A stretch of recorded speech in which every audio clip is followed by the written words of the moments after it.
Now it's time for some torture tests. Let's talk about gloves. When you got big meat hooks like me, finding a glove that fits well is hard. So I've been using the FINITEX XXL medical examination gloves. And let me tell you, these things are nice. Let's compare to the ones that I've been using.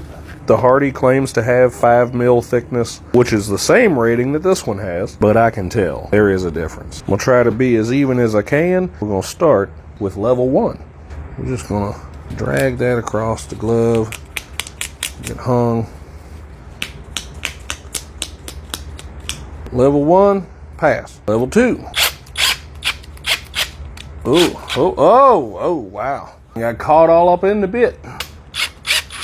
Ow, God, dang on. All right, well, that might be a little extreme of a test. This just seems thicker. Flinging in the breeze here. We're gonna replace these and go on to the next test. We'll go to level 3. Oh, well, that one did not fare well. So we got,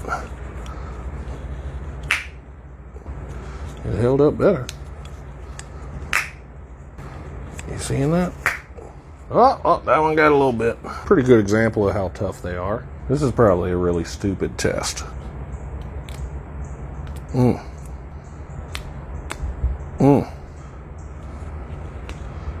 Not really fair. It's literally a razor blade.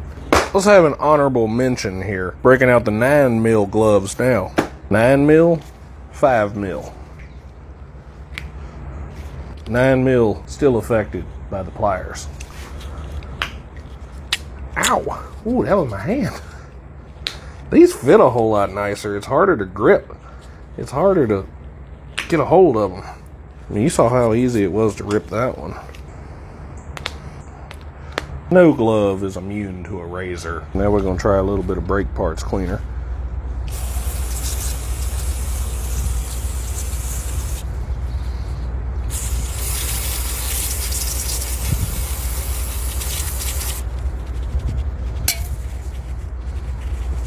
Up.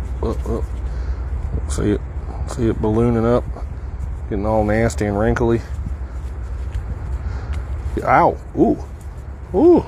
It's starting to penetrate the glove because that just got in one of my cuts. So that has definitely weakened and ballooned this glove up, whereas this one doesn't look near as bad. So I still got some of these, and I'm gonna use them on some very disposable stuff. But when I need to do any real work, these are the ones I'm gonna be using. They seem to be more chemical resistant, and honestly they feel thicker even though they're rated 5 mil. Also, these specify not for medical use, and they're practically the same price, so you be the judge.